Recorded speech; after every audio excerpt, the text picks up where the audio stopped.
What's good, family? Big shout out to my doggy Dillian Young for coming through and maxing out your man the YB dire coin situation. So, as you've seen by the title, this one here is a bit of a different one. This one isn't real boxing, but you best believe when you watch this fight, it was as real boxing gets. And this video must be done. Over the last few weekends, or over the last few years and months, we've seen performances from real boxers like Dillian Whyte versus Tyson Fury, big buff 250 pound man, trained man, loads of experience, left hook knockout artist, went in there and went out like a wet fart, didn't land one punch the whole night. Then you've got goobers like Anthony Johnstewart, big buff dudes in there with small fries, and he went in there and went out super sad, went out again like a wet fart. Meanwhile, a lot of pro boxers be bashing the YouTube boxing scene. I'm telling you, watch this fight. Watch McBroom versus Gibb. It was genuinely probably the fight of the year for me so far, and it put the real boxing to shame. Yeah? Now I can't lie, last weekend, Ruiz versus Ortiz showed the same level of spirit, but listen, Austin McBroom this weekend got put down 7 times after actually scoring the first knockdown of the fight. The man had no heart and ended up being taken out on a stretcher. Yeah? And this is a guy who's a 1-0 novice at the time, and still he didn't know when to say no. Kept getting back up, and not only did he get back up, for example, I've seen AJ get knocked down in the Ruiz 1 fight. Yeah, there's getting back up and then there's getting back up. Getting back up and backing up and looking like a deer in headlights isn't the same as what Luis Ortiz did last weekend.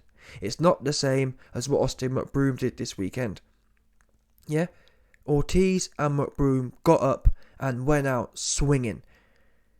Never once did you see McBroom trying to lose the fight, or never once did you see McBroom this weekend thinking he was going to lose the fight. He went out fighting, and I really do salute the guy. Part of me wishes he had won because of I think that fight would have been more interesting. But at the end of the day, listen, he's a 1-0 novice, and for no amateur experience, 1-0. He's had 1 fight, and he's in there showing. Even Paulie Malignaggi was impressed. Paulie Malignaggi really didn't do it justice, because a lot of these so-called real boxing guys, they don't look at things the right way. Yeah, Paulie saluted McBroom's heart, but equally, you've got to then apply that to your own sport. Yeah, these guys are showing up real boxing. Facts. It's God's honest truth. Yeah, we don't see this level of commitment and this level of oomph. And what gets me the most is McBroom, a 1-0 novice, half of the reason he lost the fight, half of the reason he got knocked down himself, was because he was chasing the KO. Yeah, he didn't sit back and think, oh, I've scored a knockdown in the first round. That means I'm up 1 round now. That means I can sit back and win on points and bore everyone to tears. No, he doubled down. He said, boom, even though I'm a 1-0 novice, I can hurt this guy. And it's my obligation to get this goober out of there. Now, as it happens, it ended up costing him the fight, because he went too much with it. But the principle is, he provided great entertainment, and he can come back. He can learn from that. McBroom's and Gibb as well, the man who won the fight, both individuals have got great. Because let's be fair here, Gibb himself, he got put down first. He got put down twice in the first 2 rounds, and then McBroom got too gassed and ended up just loading up, looking for 1 shot. But as a 1-0 novice, and even Gibbs, who had like 4 or 5 fights, both of these men to have their level of composure. And still, Gibb could have said, oh, I've been put down twice, let me shit my pants and pull an AJ and be food. Yeah? AJ versus Ruiz 1. Oh, I've been knocked down a few times. Mr. Blobby's knocked me down a few times. Let me now shit my pants for the rest of the fight and go out sad. Yeah?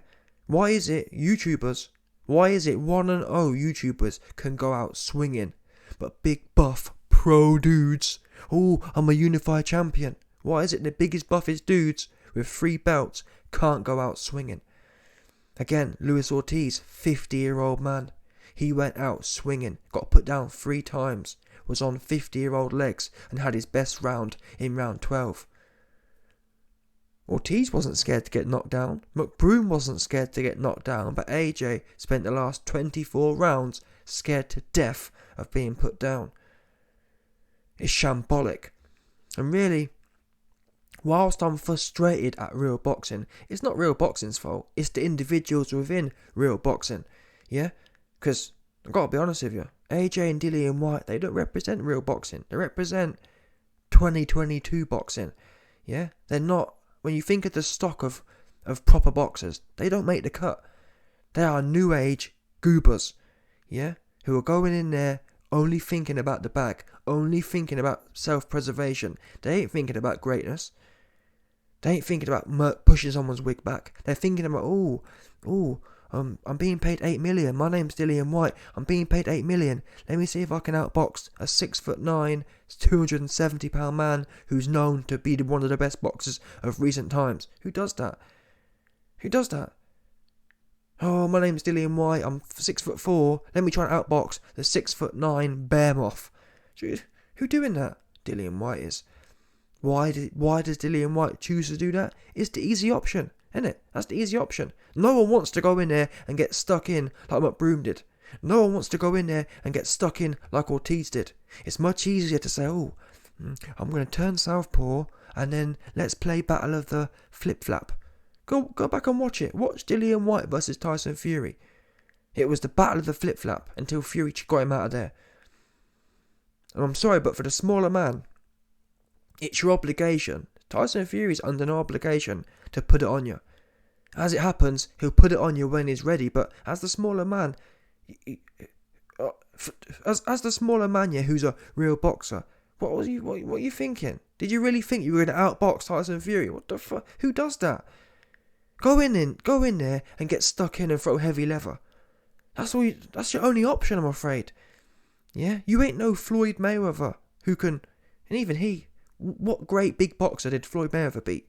Do you know what I'm saying? You can't even use Floyd. Show me where Floyd fought someone 6 inches taller than him and he was able to outbox them.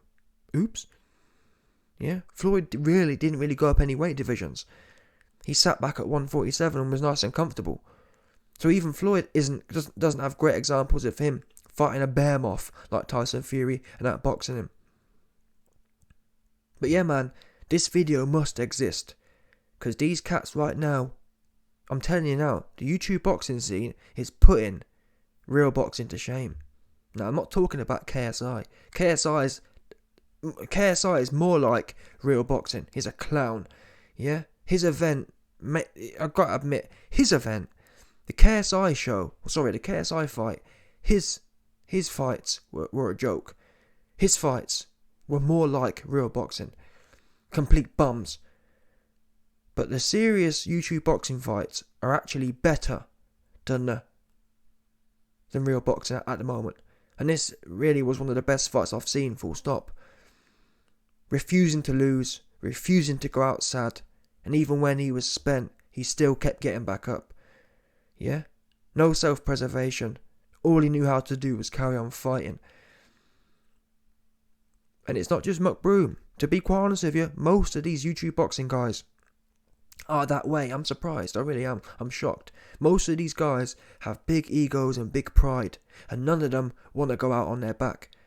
And they'll carry on fighting to try and stop that from happening, which is more than we can say for most of these new age real boxers. I mean, how many hard real boxers are there out there? I mean, even Canelo, another great example. Canelo versus Bivol. Oh, my name's Canelo and I've beat Billy Joe and I've beat this guy. Canelo's all well and good when he's winning, same as AJ. AJ and Dillian Whyte and Canelo are all well and good when they're winning. The minute they get some adversity, what's that? That looks like hard work to me. Canelo looked at Bivol and thought, that looks like hard work. Let me just sit on the ropes and feel sorry for myself. Went out sad. Where was his burning desire to be successful? No. Self-preservation switched on. Canelo stood there and just stood there. Pure self-preservation. No oomph. No refusing to lose. No greatness in him. Bottom line. He went out and went out sad. He wasn't prepared to put his own whiskers on the line to win. These YouTube cats, that's what they're doing. Yeah, Luis Ortiz at the weekend, that's what he's doing. Luis Ortiz at 50-year-old could have gone in there, yeah, and tried to run for his life. He went out there fighting, and even Andy Ruiz after the fight said, Ortiz hit me the hardest I've ever been hit. That's a 50-year-old man. What the fuck? Ruiz hunted AJ down the ring for 24 rounds. Yeah? AJ, the biggest, buffest dude we've all ever seen, got hunted around the ring by Mr. Blobby. Meanwhile, 50-year-old Ortiz actually was the first man to back Andy Ruiz up. I've seen Andy Ruiz chase AJ around the ring twice, chase Joseph Parker around the ring, and everyone really, Andy Ruiz, has chased around the ring. But 50-year-old Ortiz gets in there, and all of a sudden, Andy Ruiz is on the back foot. Go back and watch it. The first man I've seen back up Andy Ruiz, and it's 50 years old. That tells you all you need to know about the game. Heart isn't about age. It's not about anything else. It's about in your chest, in your head. Do you want it or not? How much do you want it? Do you want to get punched up by Mr. Blobby or not? AJ said, yeah, please, Mr. Blobby, punch me up. Same as Wilder. Wilder versus Fury. Wilder decided he going out swinging. Yeah? He get up and go out swinging some more. It must be saluted. And these frauds like Dillian Whyte, who I remember at the time, Dillian Whyte was laughing and clowning Wilder. Oh, you got knocked out. Well, yeah. The worst thing is, Dillian, you got knocked out by the same man, Tyson Fury, and you didn't do shit. Oops. Yeah, Wilder was actually in the fight, and that really is the difference here, people. Yeah, heart is that X factor that can always keep you in a fight. Even when Austin McBroom this weekend was getting put down, every time he came bouncing back, he landed some good shots. As it happened, none of them had the effect, but the point is, look at Ortiz. Ortiz got put down, got up, and was several times after Ortiz got put down, he landed some massive shots on Andy Ruiz. Many of them shots would have knocked other people out cold. And look at Wilder. Wilder gets put down in the third fight, gets up and has his best round. That's what Hart does. Or even look at Tyson Fury in the first fight. Gets put down in round 11. Or yeah, round 12, something like that. And then his 12th round, his best round. That's what Hart does. Hart's that X factor that can turn a fight from your worst round into your best round. Even, to be honest, Usyk. Not to the highest degree, but to a lesser degree, Usyk had his worst round in round 9. And then wins the fight in 10, 11, 12. And the opposite of Hart is AJ. AJ has one good round. Anyone half great would double down. Yeah? A fake fraud, fake boxer, has his best round, and that's his last round. Who does what? Who does that? Had one half decent round, and that's the only round you have. The fuck? Go out on your back, how about that? Go out on your back the same way Austin McBroom did. That's someone who wants it. Don't be fronting about how much, oh, my name's AJ, I've got the microphone and I'm gonna lecture people how much I want it. If you want it, go out on your back like McBroom did. Get put down 3 times like Ortiz did. Go out on your back like Wilder did. Yeah, I'm tired of hearing people talking. Dillian Whyte, oh, YB, Dillian Whyte went out on his back. Listen, Dillian Whyte went out on his back, yeah, because he got clipped, not because he was in it. Let's do something straight here. If Dillian Whyte had his way, that fight would have been a 12-round stinker. Let's be real now. 7 rounds had elapsed, and Dillian had done nothing. That was his goal. His goal was to go in there and think, oh, I'm going to lose to Tyson Fury on points. Oh, yeah. That was his plan. 100%. More than half of the fight had elapsed, yeah, and he ain't done nothing. He had taken no initiative. We've seen Chisora take more initiative against Fury. Yeah?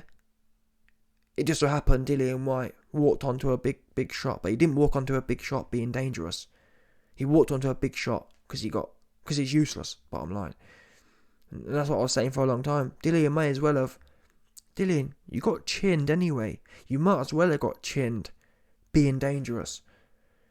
You could have gone in there and put your chin down and winged some big shots and hope for the best. Because guess what? You get chinned anyway. It's not like, oh well, IB, he might win on points. You got Stone Cold Steve Austin anyway. But that's what Hart doesn't sit there and calculate. You see, Hart is something that's integral to someone.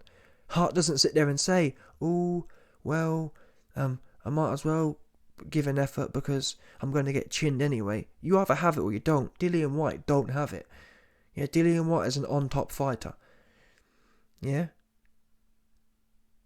AJ, on-top fighter. They're good talkers, don't get me wrong. Dillian Whyte will make a great Sky documentary. Oh, I came from Brixton, and oh, I was born in the forest in Jamaica, and I was born with the wolves, and 100%. Dillian Whyte will make a great documentary on Sky. But when it comes to putting in the work, yeah, he knows where to be found. Oh, my name's Dillian Whyte, and my brother's name's Dean, and I'm on IFL TV interview, and I'm from Jamaica, and I'm from the yard. I'm a yard man, and what's the point woofing all that? And then you get in there and you shit your pants, don't do anything. It's shocking. And these I'm telling you now, these YouTube boxers must be saluted. They're doing God's work right now. It makes me laugh. There's a lot of goobers out there. Oh, YB, the YouTube. Listen, the YouTube boxers are mugging off real boxing right now. Real boxing's a joke. On the main, it's a joke. I mean, look at the lower weight classes. Full of clowns. Yeah, Kambosos, a clown. Kambosos, oh, I'm going to do this, I'm going to do that. Went in there and just stood there against Devin Haney. Pure self-preservation. Look at Gervonta Davis, the bum slayer, the Baltimore bum slayer. 28 years old, fighting bums, still 10 years after his debut. Trying to weight drain Ryan Garcia to fight him. And then you got this muppet here, Errol Spence. I brought the tweet up. They used to say you can't play boxing. Well, these Knicks playing. So I'm not sure.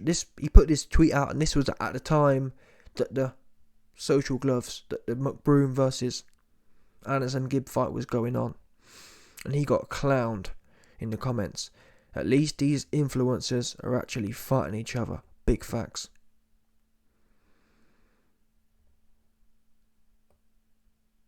These men that play boxing are taking bigger challenges than you. Exactly.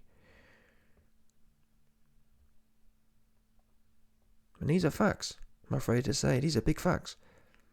Yeah? Because listen, I think Errol Spence is okay, but end of the day, yeah, Errol Spence is an A-star fighter who's been fighting B-level dudes. It's not his fault as such, but end of the day, the first A-star person he will come up against will be Crawford. And for some reason, Spence has no problem fighting all the B-level dudes. Them contracts got signed immediately. Now, is it Spence? Is it Crawford? I don't know. All we do know is that we haven't heard nothing from either of them, which implies they're both happy for this fight not to happen. Because if it was Crawford, I don't know about you yet, but if I'm in a biggest fight of my career negotiation and the other guy's playing, after 3 months, I'm going to expose that. I'm going to leak evidence. So the fact that we haven't seen no leaks tells me they're both happy to sit back and for this fight to pass them by. I think they're both scared of having to do what McBroom had to do tonight. Go in there and leave it all out there. And if I'm wrong, sign the fight and get in there and run it. How about that? Yeah? But anyway, man, listen, salute to Gibb. Salute to McBroom. Salute to all of the real YouTube boxing heads. You, man, like I said, are doing real God's work right now. You're, in my opinion, it's its own sport now, in as much as it's actually better than boxing. The average YouTube boxing fight has so much more purity to it.